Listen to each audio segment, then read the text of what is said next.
All right, hello everyone. I'm guessing you can hear me right now. At least I hope so.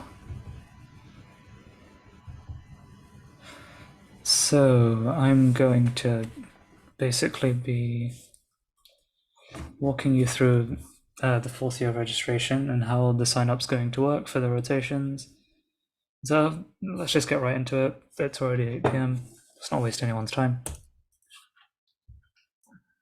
So now the first thing you need to know is who gets to sign up for fourth year, okay? First of all is you have to finish all preclinical blocks and parallels. So basically everything from year 1 to 3. And you have to have a valid BLS certificate. Okay? Now, if you're taking summer exams, right, you can still pick your preferred rotation, but whether or not you're going to be assigned to it will depend on the results of those summer exams. The other thing is if you're following an alternative year plan, so what that looks like is people that are doing that did semester 2 then 1, or for third year they're going to be doing semester 6 and then semester 5. You can still pick your preferred rotation group. You will still join the rotation at the point when they start their next rotation, but you can still fill out the survey and choose your rotation group just as normal. You'll just be added once you are in fourth year. All right. Now there are 4 rotations in fourth year: IM, surgery, obstetrics and gynecology, and pediatrics. I messed up the pronunciation of OB-GYN, but I think you get the clue. Each of these will be 2 months, and they're going to be held in KFSH, KFMC, and KSMC. So 4 rotations per year, it's going to be 2 per semester. Based on your rotation, you're going to be doing either IM and surgery in one semester, and then OB-GYN and pediatrics in the next, or it'll be reversed. So OB-GYN and pediatrics in the first semester, and then IM and surgery in the second. But we'll get into the exact rotations in a bit. Now, the exams will be at the end of each rotation. Okay? There's also going to be parallels and pro, but that's not really related to the actual rotations.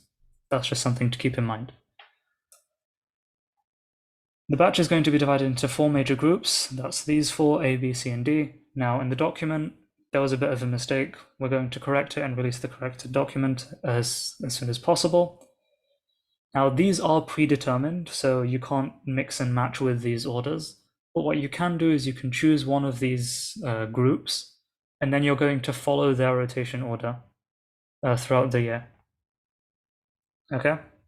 So in this case, group A is going to be IM, then surgery for semester 1, and then OB-GYN and pediatrics for semester 2. Group B is going to be switched, and I think you can get the idea from the table. Now, the other thing to keep in mind is that inside the rotation group themselves, you're going to be divided into 2 halves. Okay? The first half will be sent to KFSH. The second half is going to be divided into 2 quarters.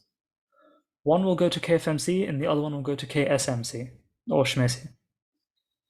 All right? Now, halfway through the rotation, so after 1 month, these 2 groups will switch. So the half that went to KFMC and KSMC will then go to KFSH, and the half that went to KFSH will then get split and put in the 2 hospitals. And so every student will, in every rotation, experience KFSH in that rotation for 1 month. And for the other, with regards to the 2 hospitals, KFMC and KSMC, you're going to experience each of them twice a year. Okay, so for 2 rotations, and so for 2 rotations, you'll experience KFMC. For the other 2 rotations, you'll experience KSMC. That's going to vary based on division of subgroups, but that's not to worry about too much for now, because what we're going to be focused on is just the major rotation groups. Okay? You will also be divided into subgroups depending on what the hospital requires. Some hospitals might want 5 students per subgroup, some hospitals might want 7. And And those subgroups will be the subgroups that will go around the ward and see patients and stuff like that. But the key thing is that for now, we only want to sort out the major rotation groups for fourth year. Okay, so what are the rules for grouping? I just want to stop for a second if there's any questions for any of the students. Is that all clear?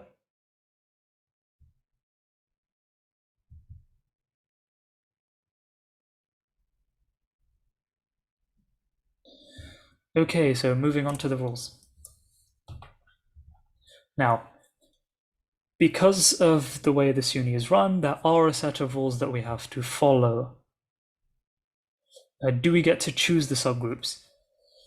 You can't choose the subgroups to be specific because, because the way the subgroups work is that each hospital has assigned a set number of subgroups. Now, for those subgroups, there has to be at least one male and one female. The reason is for the patient's comfort themselves. Some, like for example, a male patient won't want to be examined by only female students, and with a female student, you have to have at least one female doctor as well. And so for the subgroups, it's going to be selected later on in the process, and so you don't have to worry about it right now. How it's going to be done is going to be assigned later. But for now, the details aren't really important, okay? And depending on what will we go, basically what I'm saying is, do we get to choose the subgroups is, I'm not entirely sure. You can influence your decision, but at the end of the day, the way it's going to end up working is there are also rules for the subgroups themselves. And so there is a chance it might be randomized, but I'm not entirely sure. Depending on what will we go to each hospital, it's just the rotation group is going to be divided into half. Now, how it's divided, I'm not entirely sure. But what will happen is that you will experience, like I said, each of KFMC and KSMC twice in fourth year and then twice in fifth year.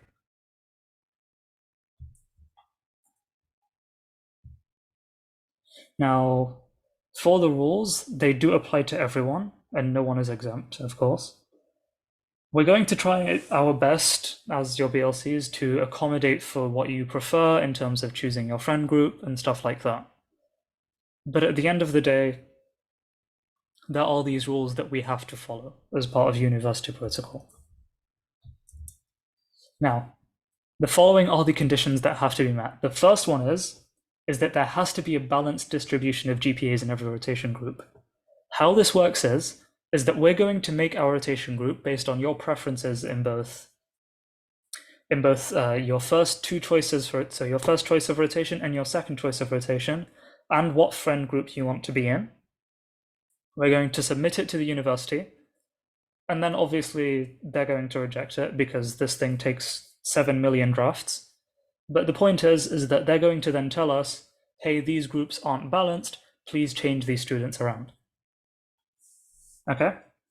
Now, the second thing is there must be an equal number of students in every rotation group. This isn't exact, but it has to be roughly the same number of students. So you can't have one group that has 60, the other one has 30. Okay?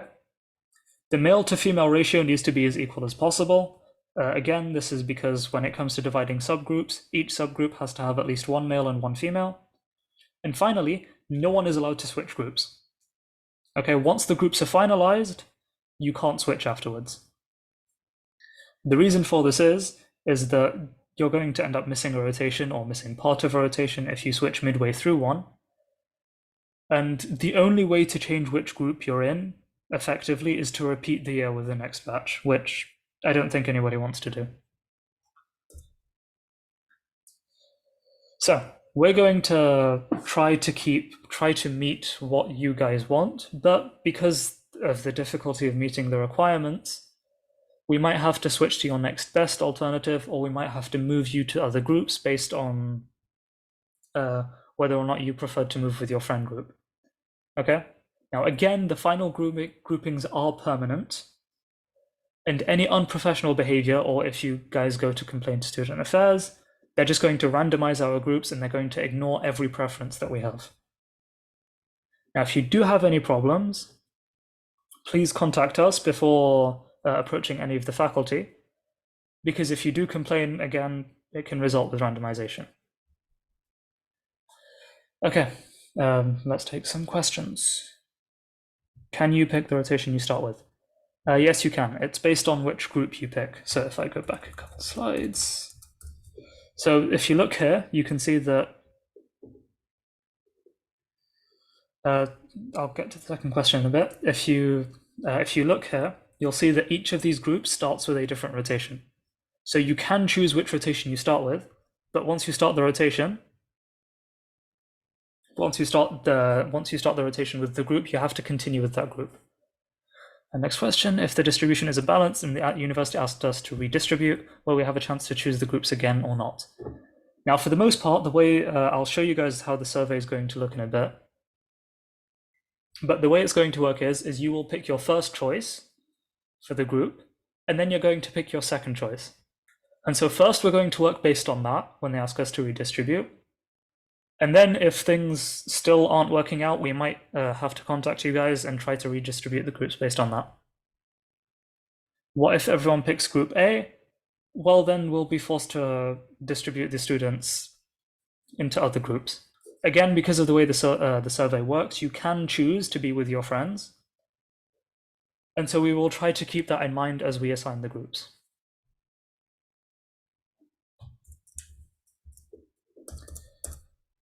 So we're going to be sending a form. Is this going to take forever? Yes, it will. It's going to take all throughout summer to finalize because we have to wait.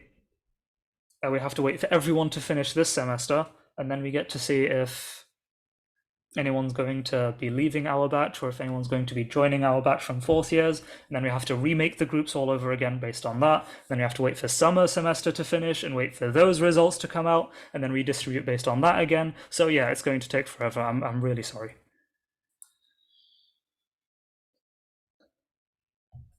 So we're going to send a form once it's approved.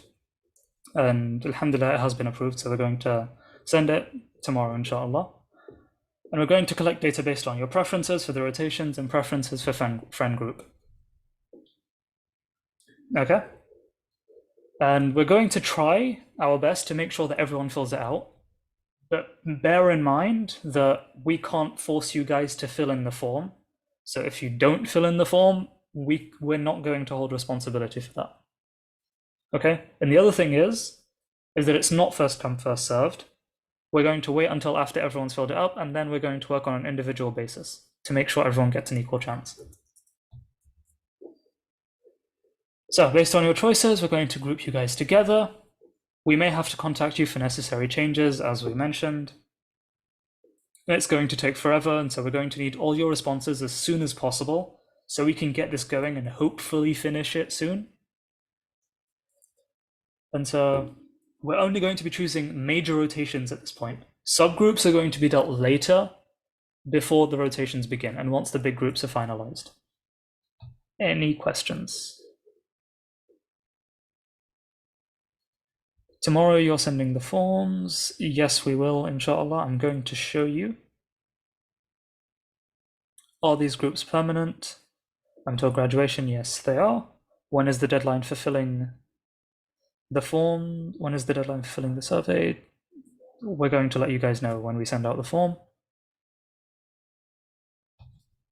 The BLC is going to be fair, right? Yeah, inshallah we will. We are going to try to be as fair as possible. You'll start filling the forms whenever we send it, which is going to be tomorrow. Is the groups for fourth and fifth? Yes. Does the form include picking your friends? Yes, it does. Let me just show you guys what the actual form looks like.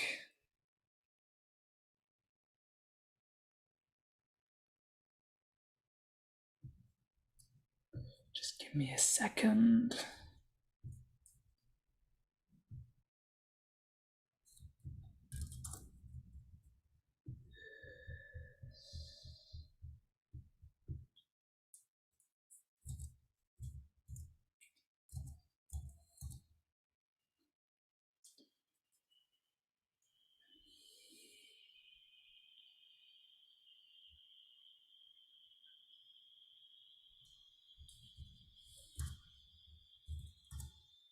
Okay. Okay. I'm assuming you guys can see what's going on the screen right now, and ignore the million tabs that are open. So first things first, we're going to get the basic information: full name, student ID, gender, and email, and of course phone number, as well as your current academic year. Now this is going to be relevant because we might have some people repeating fourth year next year, and so they're going to be included in our batch, so they'd have to fill the survey as well.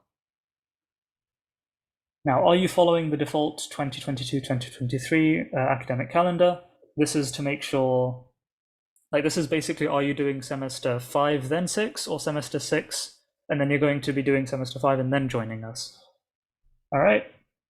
And then this is where we get into the choices, or the meaty part of the survey. So this is where you pick your first choice. Okay, so let's say I want to choose group. So let's say you want to choose group A to do IM, surgery, OB/GYN, and then pediatrics. So then you'd choose group A based on the groups. I feel like it's pretty straightforward. If you don't have a preference, obviously pick no preference. And then which one would you like as your second choice? If you pick the same one as the first one, so if I pick group A twice, we're basically going to ignore the fact that you picked group A a second time. Okay, then it's, would you rather be in the rotation group that you've chosen, or would you rather stick with your friend group? Or do you have no preference? Okay, now based on that, you can then enter the names and IDs of the friends that you want to be with up to 6 friends allowed.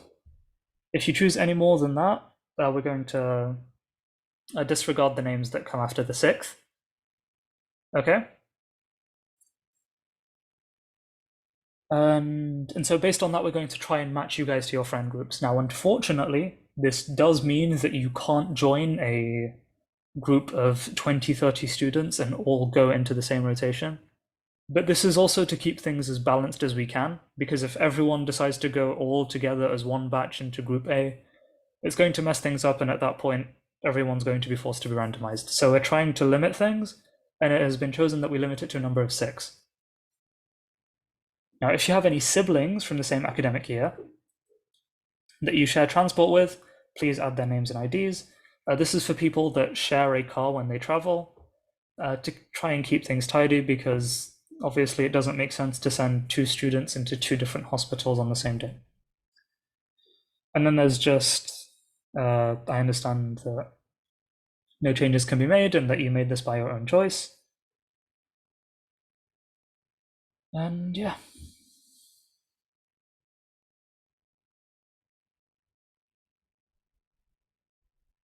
If I want to be with my friend in a group, should we both write each other's name in the form? Yes, preferably both of you should write each other's name. If only one of you writes, it's going to be a bit more difficult to accommodate you guys, but because there's going to be a chance that we end up separating you. But if you both write each other's names, then it's almost guaranteed that you should end up in the same group. A friend of mine is now taking the semester with 4th year and then next semester with us. Yes, they should fill the form as well, because they're going to be joining us. Should we write the full name of our friends? Yes, please. That would majorly help, because I believe there's at least 5 people named Mohammed. So writing the full name would be best. When is the deadline? It's going to be announced when we send out the form. Do not worry.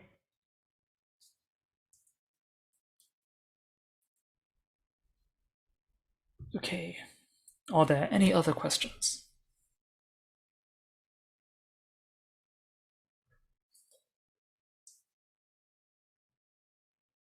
When are you going to send the form? Tomorrow, inshallah.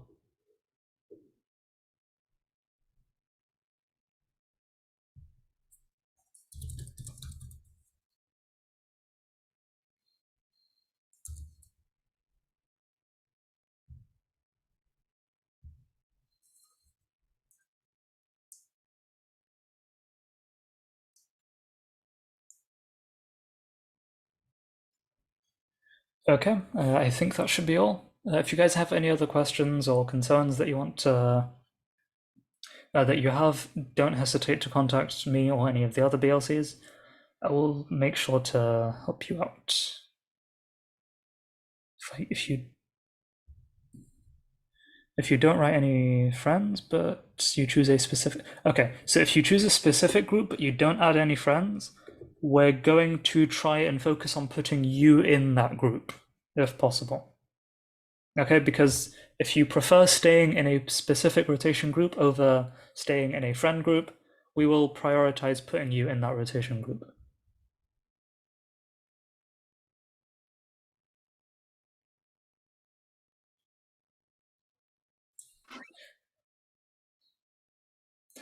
Okay, I hope you all have a good day, and best of luck.